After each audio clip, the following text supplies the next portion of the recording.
Right. I am Honorable Dr. Bashiru Dawodu. I represent Oshodi Solo Constituency 1 from Lagos State. I am the Chairman, Committee on Disability Matters, the House of Representatives, the Federal Republic of Nigeria, FCT.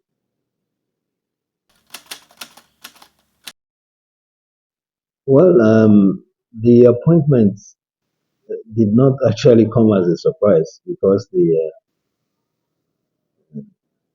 I was asked whether I wanted to take that appointment, which I rarely accepted.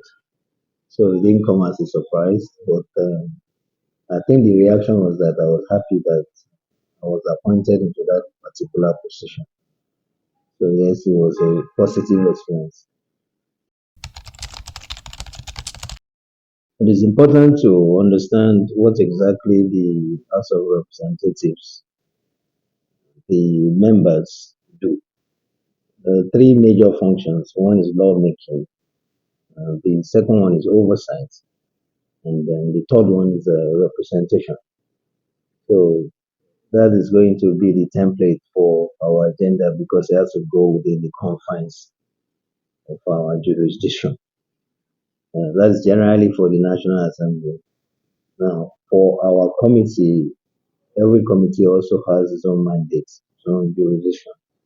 So ours is about the disability community, disability matters. And the way is it's actually very specific that we're supposed to respond as per our functions in the Assembly in all matters relating to persons with disability in Nigeria and the collaboration and integration with international organizations too. So that's in terms of our mandate. But what specifically is on the agenda? One, in terms of that lawmaking, we are looking at that process in two regards. The first one is that we have the Act, the Disability Act of 2018, which is on ground, which there's a moratorium for 5 years, ends in December. So part of our agenda will be implementation of that act. So in terms of also legislation, so, so there's going to be a lot of attention in implementation of that. Now we also have concerns about the act itself. That we think that when it was being enacted, what was the intent was that there was difficulty for a long time to get a bill passed. So it was not done in an imperfect, not that any bill is perfect, but now we, and knowing fully well that laws are supposed to be dynamic, there's a lot of things that we've discovered that are not in the act that should be in the act. So there's a lot of push both within the community and within the committee to actually make that the law better. So we're looking at either amendment or reenactment. Those are the direction we're looking in terms of the existing act. And then there's a now we also think that we should have a lot of legislation to enforce the act. That's in that regard. Now going away from that, we also think that in our agenda we will first have an agenda setting event. So which the community is going to be involved. So that event will be to let the members of the committee have information to know about the persons with disability. Because some people, I mean, if you don't live it, how can really actually know it? So, so that they can be aware of what what is in that arena and what are the expectations. So, and we plan also during that particular event, probably on the second day, to have interaction with the stakeholders as well as the civil society organizations. so we can get their input. And that will go into the agenda that we're going to use for the term for 4 years. Now, when you go beyond the agenda setting, we intend also to have stakeholder series. So that means that for all aspects of the lives of persons with disability, almost every month we'll have an event, which is going to be like more like awareness and orientation programs for each issue that we want to discuss. So that is in that regard. We're also looking at budgeting. We think that the budget for the commission is very meager. So there's a lot of push to increase the budgets of the commission. So these are just some examples of what we intend to do. Definitely. So we have the strength, which is the art. But like you said, unfortunately, there's not been implementation. And part of the challenge of the implementation is that moratorium. I think people are a little squeamish about that and waiting. So in January, when there's not going to be any moratorium, I think there is not going to be any excuse for implementation. In the Act, a significant part of the implementation is enshrined in the Commission. So we're interested in what is going on in the Commission in terms of the regulations and policies. Because if you say that somebody does not provide RAM, is that particular builder aware of the specifications of the RAM? So those are the areas that we want to really look at the policies and regulations that that are being put across.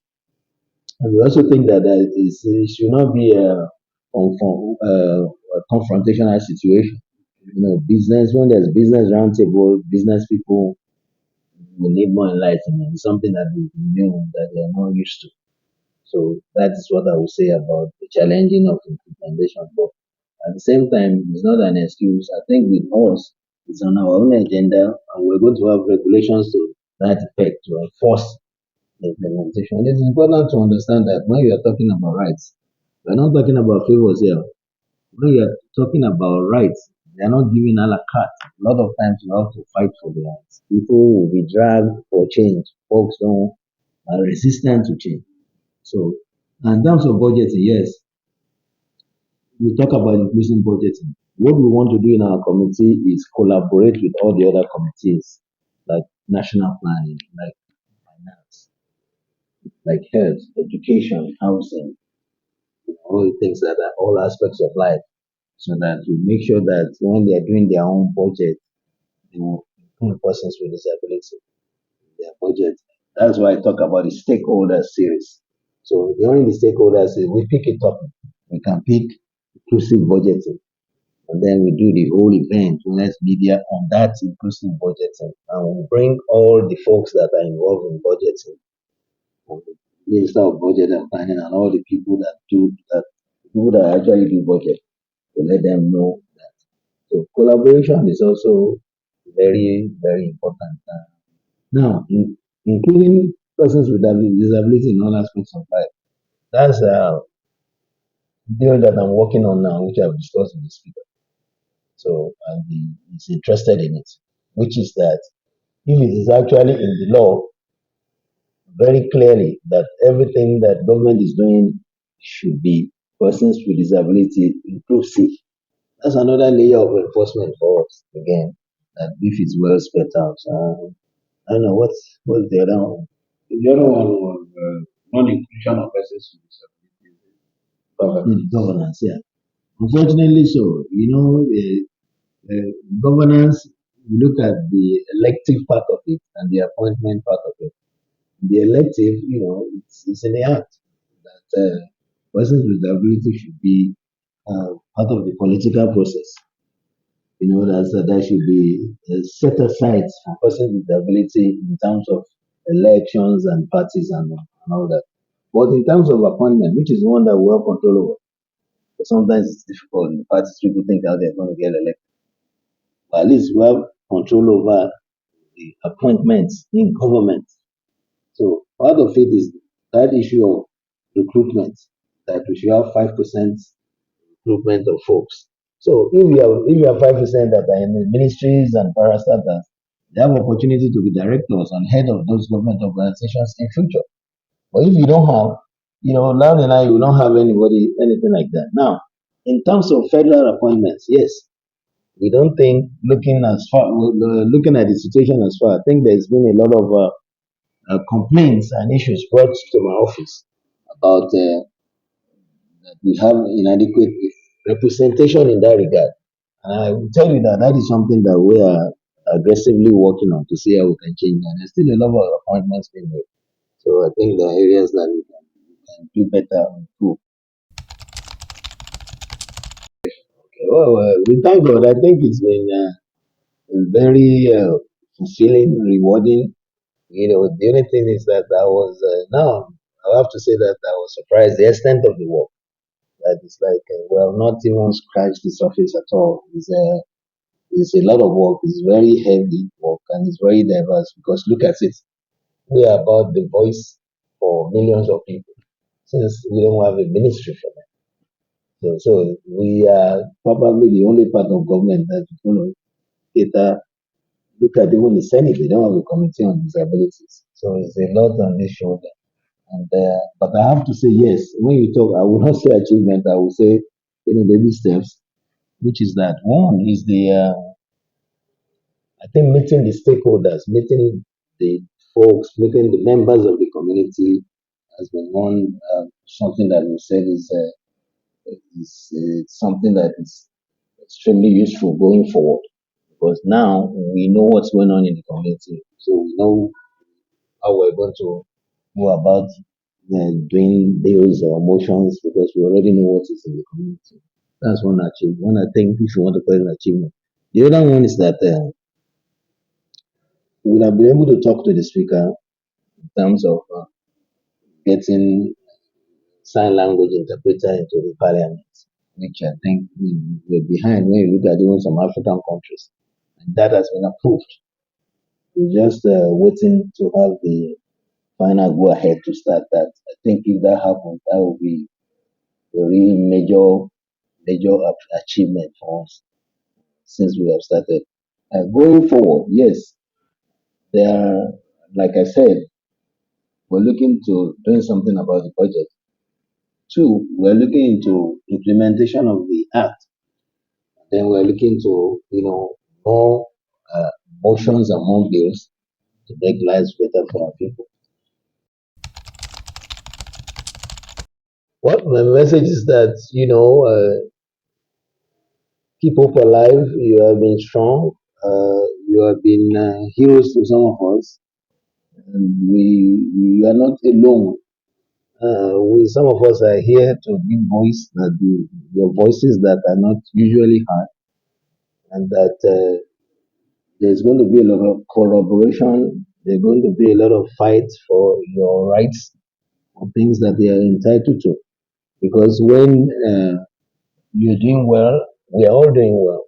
The society is better off. So my message is that you stay tuned. We are going to achieve a lot together in the next 4 years. Well, that's why because of passion. I think that I learn a little bit every time I go everywhere. For example, the last one I went, I learned that the Nigerian Sign Language is different from the American Sign Language. The sign language is actually culture based. So whereas some of us, when we just see people doing this, we are interpreting, we are doing sign language. We think that it's the same everywhere. So which means that if an American is interpreting sign language, somebody in my rural town cannot even understand what they are doing. So yeah, they are teachable moments. So and I enjoy that learning. I like to learn. So,